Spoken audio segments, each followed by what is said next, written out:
কুমিল্লা কি বিভাগ করার মতো জায়গা আছে? আমাদের যেরকম দাবি কুমিল্লার একটা দাবি। আমার কুমিল্লার আছে, হাসনাত আছে, তারপরে বর্তমান সময়ে হাসনাত মন্ত্রী না, বাট বর্তমান সময়ে রাজনীতিতে তার নাম বেশ আছে, আসিফ মাহমুদ, তারপরে আসিফ নজরুল, আসিফ মাহমুদ, এরকম কিন্তু অনেকে আছেন, আমাদেরও অনেকে আছে। কিন্তু কথা হলো কুমিল্লা কি বিভাগ করার মতো জায়গা আছে? কুমিল্লা শহরে বিভাগ করার মতো বা একটা একটা বড় অফিস করার মতো জায়গা আছে কুমিল্লাতে? কুমিল্লা শহর দিয়ে তো রিক্সাই চলে না, সেই জায়গায় আপনি কুমিল্লা কিভাবে এটা করেন? আমাদের কষ্টের কথা হচ্ছে গত 54 বছরের নোয়াখালীর ইতিহাসে আমরা রাষ্ট্রপতি পেয়েছি, স্পিকার পেয়েছি, প্রধানমন্ত্রী পেয়েছি, অনেক মন্ত্রী পাইছি।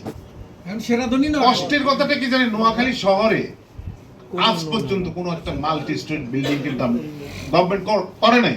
কেন করে নাই? পূর্তর সাথে একটা সমস্যা। আমি যখন পূর্ততে ছিলাম তখনও চেষ্টা করেছি এটা সমাধান করার জন্য, কিন্তু আমাদের নোয়াখালীর কিছু কিছু রাজনৈতিক নেতা তাদের কারণেই কিন্তু আটকে যায়, বারবারই আটকে যায়। এটা কিন্তু আমি নিজে থাকা থেকে নোয়াখালীতে এসে অনেকবার চেষ্টা করেছি, আমি যখন পূর্ততে ছিলাম, কিন্তু তারপরও কিন্তু পারি না। এবং আমাকে দিয়ে একটা কমিটিও করা হয়েছিল, কিন্তু পারি নাই সমাধান করতে। তো এই যে আমাদের জায়গা আছে, কিন্তু নোয়াখালীতে আপনারা অনেকগুলোর দাবির কথা বলছেন, কোনো দাবি দরকার নাই, একটাই দাবি করেন, নোয়াখালী বিভাগ। নোয়াখালী বিভাগ যদি হয় আপনাদের ওই সমস্ত দাবি অটোমেটিক্যালি হবে, চিন্তার কোনো কারণ নাই। আপনার এই যে ইপিজেড কিন্তু গভর্নমেন্টের অনেক আগের একটা সিদ্ধান্ত ছিল, লাস্ট গভর্নমেন্টের সিদ্ধান্ত ছিল, হঠাৎ করে এটা স্থিমিত হয়ে গেছে।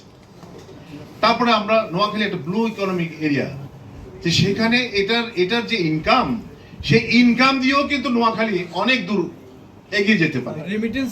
রেমিটেন্সে আমরা এক নম্বর, 10 লক্ষের উপর লোক বাইরে বাস করছে। আরে নোয়াখালীর লোকরা তো দেশে টাকা পাঠায়, নোয়াখালীর লোকরা ওই সিলেটের মতো কিন্তু সিলেটিরা লন্ডনই হয়ে যায় না, সিলেটিরা সেখানে গিয়ে লন্ডনই হয়ে যায়, নোয়াখালীরা কিন্তু ওইখানে গিয়ে নোয়াখালী এলাকা হয়ে যায় না, ওরা কিন্তু নোয়াখালীতে থাকে এবং তারা কিন্তু দেশে টাকা পাঠায়, দেশে বাড়িঘর করে, তাদের বিজনেস সবকিছু কিন্তু এখানে করে।